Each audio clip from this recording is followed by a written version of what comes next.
they're all sort of working against each other, but it really enables the Jhin and the Graves to probably have a lot more value inside of the game. The scary thing is obviously Kindred. I would liken that to Zoe's who roll Redemption. Yep. I think you're exactly right. I was thinking about that myself, especially when we've got the 2 level 4 Redemption rollers. Yeah, we've got a River Ramp. This is a 5v5. Doran's going to loop around Noggery. Level 7 at the moment, and here's the engage. Curtain Call comes down, and the Lamb's Respite comes in very, very early. Beryl getting a big old heal as Noggery's ultimate is beautiful. First Blood going over to Showmaker, and he still has the Unleashed Power available. As Pyoshik very, very low, and that's the Flash Zenith Blade. Beryl has come to play today. It doesn't really mean anything when nothing's going to be happening in the middle stages of the game. Not going to get insane value. And Deft is rotating around as well. Turret plates, not too many of them to actually go down on either side. As the heal actually comes in, they're looking to try and take down Doran, but that's the wild growth as Doran stays in the fight and takes down Noggery. Now Beryl trying to get out of there. It's going to be first turret going over to Damwon at 16.5 minutes. I believe this is going to be able to go this time around. There's Chovy off to the side, Beryl looking for a flank, and Noggery as well, wrapping around. Pyoshik going to be able to take the Infernal Drake. Damwon, Infernal Soul going to be extraordinarily valuable, but DRX is exactly the same, right? A lot of their gold lead right now is actually just inside of the turrets. Yeah. And so they're about— oh, what? What? Okay. Sometimes you've just got— see what happened there as Carrier is just going to rotate around, and Deft able to push all the way forward. And you were talking about, you know, turret gold being a factor. Well, to DRX. Yeah. DRX now, I mean, they're trying to hold a Phalanx. Noggery's been so patient. There's the Solar Flare. Doran down pretty low. And it is just going to be DRX giving this one up as Noggery looking for the fight potentially, but Beryl just going to get himself out of there with the flash. And now Soul Point is in for Damwon. Really good control of the area. That Shock Blast is going to land Ace in the hole as well. Scatter the Weak is big, and that's going to get the Lamb's Respite out of the Kindred. Curtain Call coming forward. Do have a bit of vision as now Chovy. Fancy Feet comes through, and his DDR skills are going to be enough. Oh, I don't know about that Shockwave in the bottom lane. It whiffed anyway. I mean, with the team composition that DRX has, Orianna, she has some wave clear. Caitlyn has a little bit as well. Looking like they just don't really know what to do next. This turret's going to go down towards the bottom side. DRX continue to— Deft trying to get rid of it. Does so with the Peacemaker. Nicely done. Showmaker over the wall. I mean, there's just too much pressure. 4,000, it's not the end of the world, but you factor in the Infernal Soul, you factor in the fact that Damwon have so much control over every single objective on this map. Chovy now moving towards this outer turret that DRX have been so keen on for so long, and he will be able to collect it. Even with Chovy. Deft down one. Oh, hold on. Noggery looking for it. He's biding his time, waiting for the opportune moment. Pyoshik gets popped. He had the Lambs to stop this from going down because they can't just continue bleeding objectives forever. Chovy moving over to the side. Deft actually frontlining at the moment. The smoke screen goes down, the flash over. Chovy looks for the Shockwave and misses. The flash out from Damwon. Oh, but they managed to separate them a little bit. Never mind, Doran going on a little bit of an adventure. Here comes Pyoshik, though. Yeah, Noggery's going to flash in. Massive slicing Maelstrom into the back line. The Lulu dies immediately. Doran going to go down as well as there's the Curtain Call. Ghost looking for Chovy, but the Elder Drake is going to fall. And whether this Orianna gets away or not, Damwon will put themselves in a game-winning position. Yeah, and now with the— and they also have the Infernal Soul as well.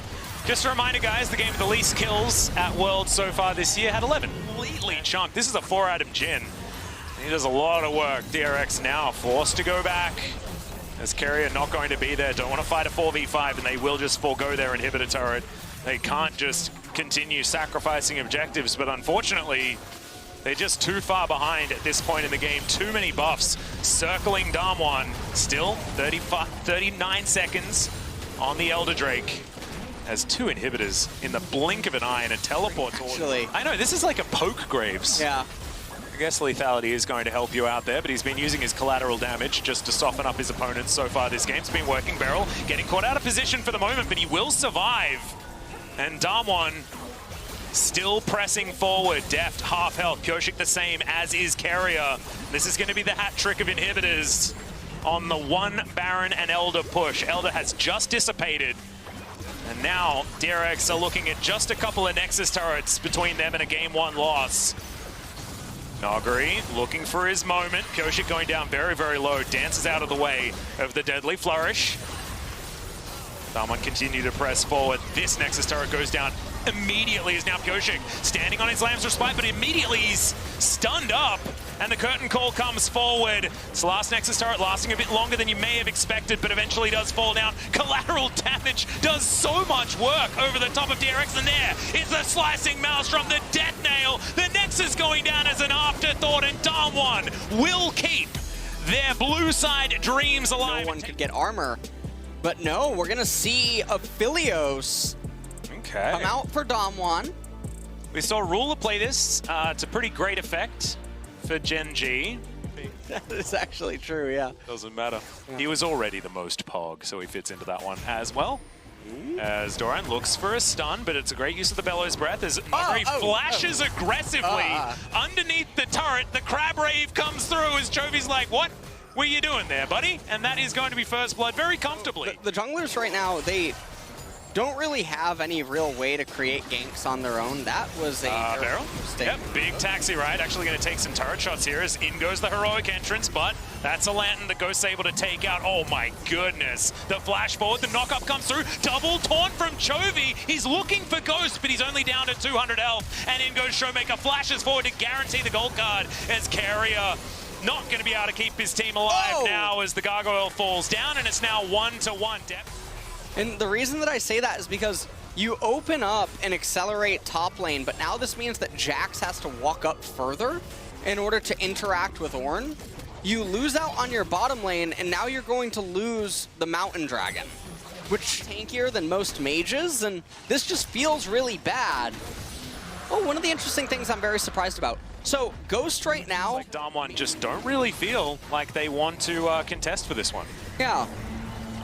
Okay, Ornn just for some zoning. Carry actually going to flash as there's the taunt. Dragon is going to be secured as DRX want to try and hold on to their outer turret mid, but it's not going to work. Shirley looking for another charge, but her eyes poked out, and Chovy gets rid of her. And the Ocean Soul will be the Drake of the game. 3 Oceans, a possibility for both teams. As Showmaker's going to take down the outer turret on the top. Wasted here as Pyoshik's playing goalie, making sure that his Jax isn't going to be in too much trouble. Showmaker stacking the deaths first, personally. As, okay, bit of a fight over the Brambleback as the taunt looking to try and come through here. Destiny goes down, Pyoshik trying to get himself out of there, does so with the pounce as the heroic entrance comes in, but immediately it's interrupted. 4-man knock-up from Nogari on the backside, but Doran is ripping apart Damwon and looking to try and escape. Showmaker gets in, but he gets stunned by the counter-strike as the Empower's there, but it's not enough damage, and Showmaker takes down the Jax. In the end, it's a very even trade. I think it's DRX that came out on top as in goes Pyoshik, wanting to take down Nogari, but it's Carrier that licks him to death over the side. Deft gets over there, takes down Ghost, and now Showmaker against the world. Deft wrapping around. Gold card has been locked for Showmaker here, but a 1 versus 3 not looking like something they're going to be able to do here as the Piercing Darkness comes down, and Deft just needs one more auto and he will be able to take this one out. 6-2 in favor. DRX right now. Pyoshik just going to be taking that one down by himself. Split pushing is Showmaker, is now the rest of Damwon looking for an engagement. No outer turret, remember, as Carrier finding himself a tongue lash. No, not quite. On to Ghost. Takes a lantern to get himself to safety. Ocean Drake in the meantime these trades, but not quite enough, as you can see. Collateral damage, not going to be enough to keep that turret alive. It's going to be available from Chovy, but he's actually standing with the rest of his team as Doran looking for a little bit of a flank. That's going to be the route. But it's Beryl that they've decided they want to take down first. He's going to flash away. It's a decent knock-up. The hook is going to land onto Chovy. Dawning Shadow keeps everyone alive as the Ornn is denied. You can see Nogari still very healthy. And look at the AoE. Showmaker flashes forward. That's going to be the Devour, but it's going to cost the life of Carrier. And now in comes Damwon, obliterating DRX. The Justice Punch will be... There's a Cougar on the loose. He's heading on over to the Dragon. Ornn will beat Nidalee in this 1v1, and it looks like that is what's going to happen. Yep, Smite comes in, and no, it's a big Forge God as well as a Dragon that he has to fight as he pounces out of the way, but this will mean even on the Drakes. And I have a feeling Pyoshik isn't going to escape this one either, as, yeah, I think Cougar hunting is exactly what Damwon are doing. Good by Pioshik, and it was looking good until it absolutely wasn't. And it was really looking like Damwon were just going to lose this fight. Beryl was really missing his stopwatch at this moment right here. He flashes forward. Chovy didn't get the taunt that he was looking for. Really good searing charge into the Ornn ultimate, just knocking up everyone. Deft can't interact in this team fight. Ghost able to heal back up a lot of HP. Showmaker with a lot of good control. Aphelios jumps forward, reminding them how many years old he is. As DRX just couldn't do anything in the extended team fight. They had that in the mid lane. Now going to be able to take that one. We'll see whether they break the base. It is out of stock. Well, Namakon's never out of stock. Well, Damwon, they're looking to take this turret off the shelves, and they will be able to do so quite easily. The top doesn't tell you about. Yeah. Does tell you about a bit of it. Of course, Twisted Fate just liking to pilfer a lot more money than most other wave. Oh, this is a really terrible angle fight for DRX, though. They're running into Ornn, unless Nuguri presses his R. Yeah, that's going to be the knock-up onto Deft, though. Great Devour comes through. It is going to be the Drake secured by Damwon, but can they win the subsequent team fight? Doran diving forward, but Damwon just reform the Phalanx, and now look for the re-engage. Now they have full control of this Baron. Doran off to the side, will get a control ward into this Baron pit, but that's going to be the face check from Chovy. He's a bit of a tanky boy, does have himself the Zhonya's, as he's looking to try and get himself out, and yet again, I think I've seen that play before, as Carrier gets his gargoyle to safety as well. That is a tanky boy. As Pioshik. That's the flash gold card. Doran over the top, trying to get himself in there. There's the heroic entrance. They're trying to keep Pioshik alive, but it fails. And that is going to be mid-jungle already dead. Damwon picked as many fights as they could, trying to stop that Devour from keeping everyone alive. And they were able to do it successfully the third time. Now they'll be able to break open the base and take probably the safest Baron, if they would like to, unless they just want to try and push through for the win. Deft and Doran, they're going to try and hold on to these Nexus turrets. Carrier going to be there as well. Great double knock up there from Nuguri. Devour comes through onto Deft, but now that's going to be on cooldown, and the stun is going to land. The center taken down off the backline as Canyon takes matters into his own hands. Carrier, he had a stopwatch, but he now doesn't have his life, and a second Nexus for Damwon will be taken. This team looking unstoppable today. Evolution of mid lane. Right now it's mostly Orianna, Azir, Corki were controlling everything for a long time, but the one-up to them is Xerath, Vel'Koz, and Ziggs. But no one's really the bot lane is dead. Oh, hold on. Yeah, Ghost's going to get flashed on here as Pioshik flashes in as well. They're desperate for this kill as Deft is going to be able to get that snare, and they do lock down first blood. In the meantime, Damwon looks like they're going to be able to get this Mountain Drake, unless DRX get over here, but no, not quite in time. Doesn't seem to amount to much. As, okay, Doran in trouble. He's going to flash to get out of the way. Nuguri flashes on top of him. The Ignite is there. Oh! What? Just turns around and boops him. It is going to be a 1-for-1 trade in the end. Tries to run top lane and instantly shove in. Oh, Pioshik. End of the line comes down. Canyon already at 200 health. There's the ulti. Pioshik stands off it. He probably wants to get back on there as Lamb's Respite says no. Beryl times the stun beautifully. Graves is on the loose. Now Doran moving past this minion wave. There's the Hemo Plague as Doran is going to find him. Red buff now is going to be there as well. End of the line. Hits once as Nuguri going down very, very low, and Doran is going to be able to secure that kill. So they have the Scuttle Crab, vision, and movement speed in the event that a fight would break out here. Now this is a very good time to fight because Chovy's very low on mana. Hello? Well, Beryl's dead. So maybe it is a good time for DRX to fight. We'll have a look at which soul we are going to be blessed with.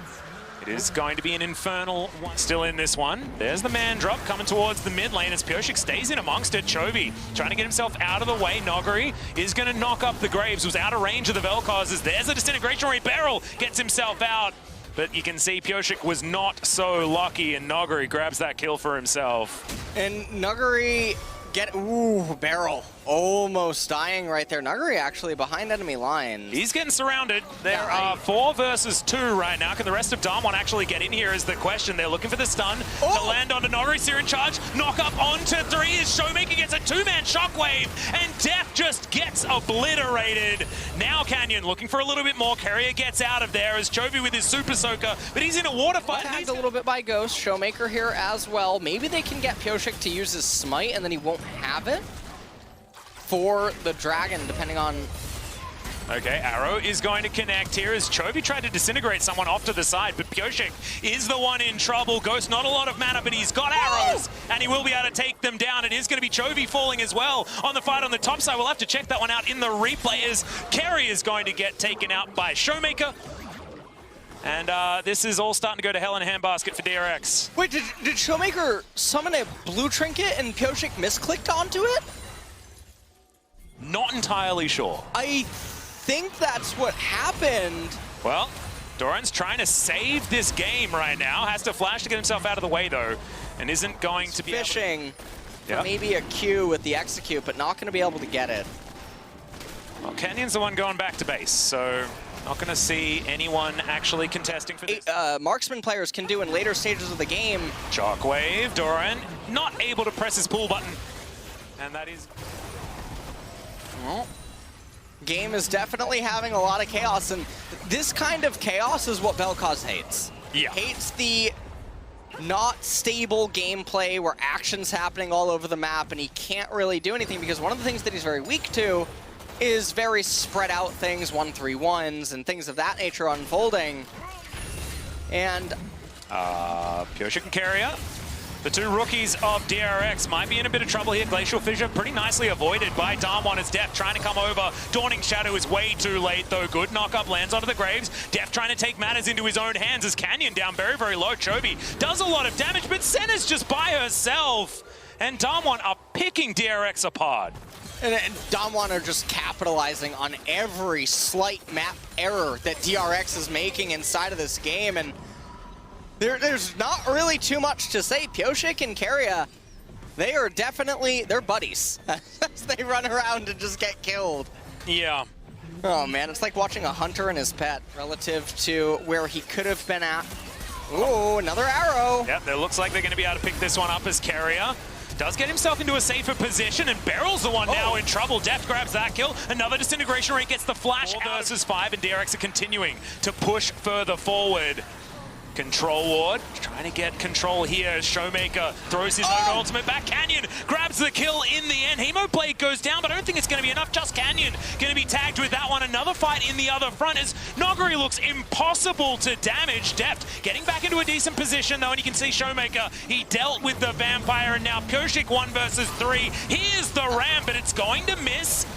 The man drop from Beryl just to close the gap as he flashes on top of Pyosik. Means that ornaments are going to start getting ready to be bestowed to his teammates. LCK, but summer of 2020 feels like the time of the ghost. Oh, it definitely at Deft's does. number. And you know, this is his month, Alice. It's Halloween. Hey, that's true. This is. Ooh, the finals are on Halloween. Well, Damwon are there. Oh man, well they are. Check the script. No, I told you, I'm not looking at the script. You peeked at it, and you weren't allowed to. As Nogari is going to use the Bellows Breath pretty nicely there, but still going down relatively low. There's the Glacial Fissure, but that will be avoided by listing lazily to the left. And okay, Doran feels like he might have found something here. Tides of Blood to do a bit of work, but has to use the pull. Actually avoids the arrow with it as the flash out of the Shockwave. But now Showmaker's the one on the attack. Brambleback gets a little bit frustrated, but you can see he's now just chilling. So this 1v1, I don't know whether it's really going to work, as the Crimson Rush comes in eventually. Gets it onto Ghost there. The Tides of Blood coming forward, looking for another Q. Does not get it. In the meantime, Deft is going to be taken down in another skirmish. It's a pretty good ultimate out of Canyon there, and that's going to mean that Pyosik can't make things work. Chovy, can he be to the rescue? Nice knock-up onto Beryl as Canyon looks for it. Carrier taking a lot of damage. One more auto will land, and that will take down the Braum. That's the ace for Damwon. It looked messy, but in the end, that's a 5-0. Well, this is going to be Damwon marching up mid lane, and the game was just constantly scattered without any sense of stability on the side of DRX, and that's what their comp should have been all about, is maintaining control, letting Chovy and Deft carry everything from afar while having Vladimir go the distance, but they were so overeager at every point, and Damwon definitely clapped them. Exactly right. That's going to be another three-man knock-up from Nogari. This Nexus very soon to go down, and Damwon looking absolutely unstoppable in this first quarterfinal. 3-0 as many... They actually show improvement throughout that, and then get drawn into Damwon and have to play it again. And I think for many of us, we expected more out of DRX.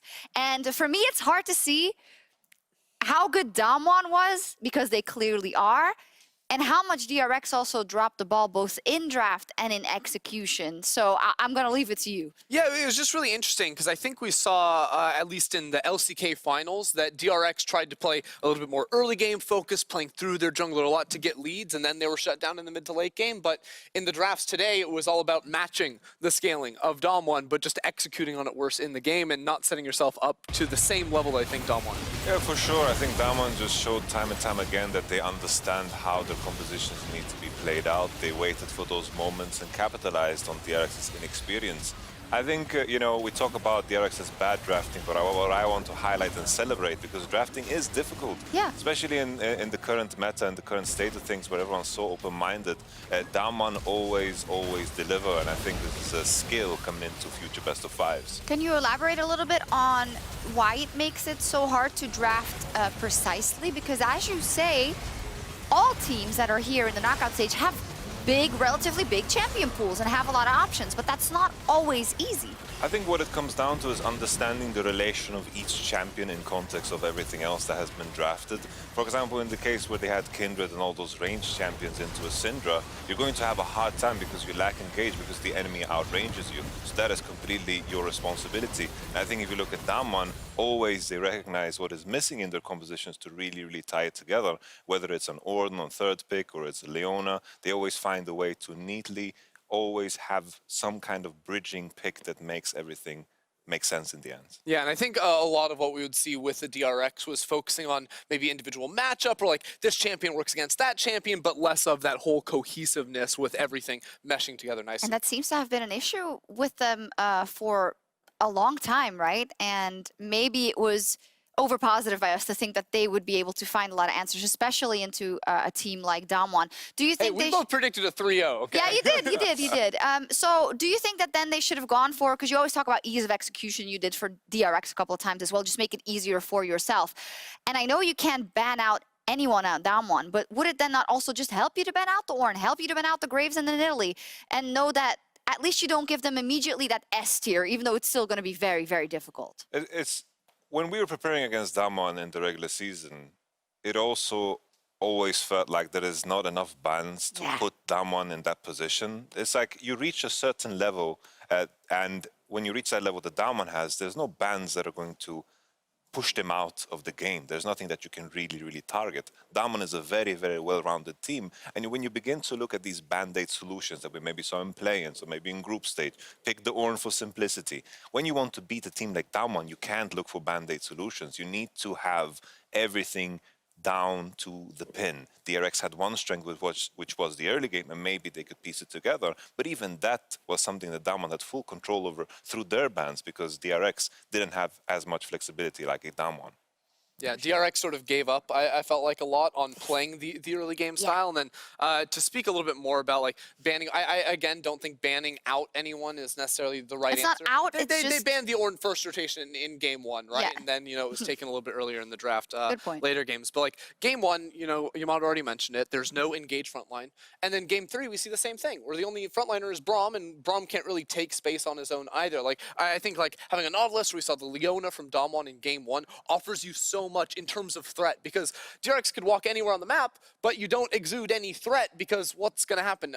Graves ease forward on you? Like, that's not that great. Yeah, I think that's a good point, and we have those thoughts about DRX's drafting and also just the way they played. But at the end of the day, it's going to be very hard to beat a Damwon anyway. They are an extremely strong team, and I think that's what we should direct the conversation to. You already said drafting against them is hard because they are so good at drafting throughout their versatility, but also the coaching staff who always make it work. And I think when you look across the individual players, they're also fantastic. And the Oppo player of the series for this one is actually Showmaker. Atlas started to make the point when he got Oscar musicked out of his caster point, but it's very hard to choose a player of the series for Damwon. So Coach Zephyr. what makes it go to Showmaker in this one? Yeah, I think like, I was pushing for Showmaker. I think there's an argument to be made for Nuguri. I know that Dender really wanted Hey, him. look, it was top kingdom in this game. Yeah. I think there was a lot of kingdoms just cooperating here. I think Showmaker had the task of playing against a Chovy, who was heralded as the best player coming into the series from DRX's side. I think that matters. I think Showmaker showed a great Cinder performance, good Orianna performance, a good Twisted Fate performance, just overall good flexibility and solid gameplay throughout. And may I ask, are we just not going to see Rockstar mid lane performances that much as we have in the past? Is it just going to be you can play an Orianna to perfection that can also look dirty? I mean, look at Jensen versus G2, for instance, or in this game as well.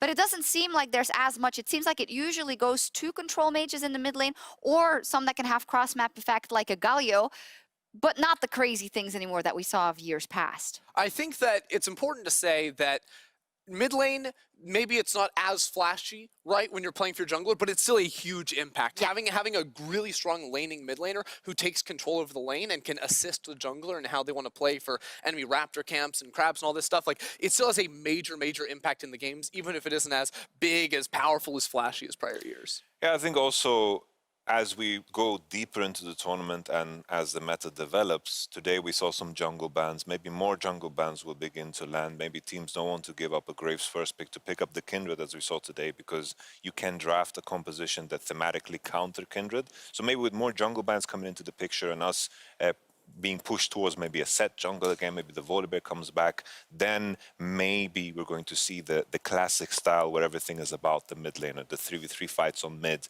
where the support is supporting the mid laner, some things that we saw with top esports, maybe a G2. I think there is some potential for that to come back, but now with the current jungle meta, the focus is on that and their camps, so it's all about whatever advantage you get in mid lane, instantly becomes transferred in terms of gaining information, gaining prio for your jungler. It's all about spreading it quickly instead of just gaining a lane advantage. Mm-hmm. Oh, nice. Thank you for that context, especially from Aurelia's side. So with that, I don't think anyone has gained too much from this best of 5 if you're going up against Damwon in the next one. And that's going to be G2 or Gen G, depending on who wins it there as we look at the bracket now. It's such a hard one because it almost feels like you just saw the same thing that you saw in the LCK Summer Final, and I wonder if that's going to be a good thing for Damwon going forward, because on the one hand, they didn't really have to show anything that, you know, any future competitor in then Gen G or G2 could walk away from and say, this is how we beat them. I think it's super interesting because we have, you know, obviously today was the LCK versus LCK matchup and the LPL versus LPL is going to come tomorrow.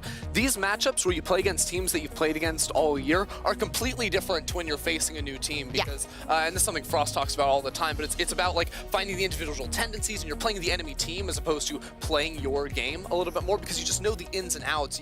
You know what the enemy jungler is doing in Fog of War, even if you can't see him. It's these types of things that you really get a read on. So I feel like we didn't see a lot because Damwon were the better team and DRX didn't really challenge them, but this team is still incredibly strong going forward. Yeah, for sure. I agree completely with the notion that Damwon facing off against DRX is a matchup that they know each other so much, and they played 18 games already this year. Yeah. So that's something that they've figured out and mapped out. So there's no need to really show anything else. The question is, how is Damwon going to, you know, function against, for example, European team? Like if they face off against Gen G, we might have just a similar The story same once thing, again. yeah. And then maybe in the final, an LPL team or maybe Fnatic, who knows? I'm not making predictions here.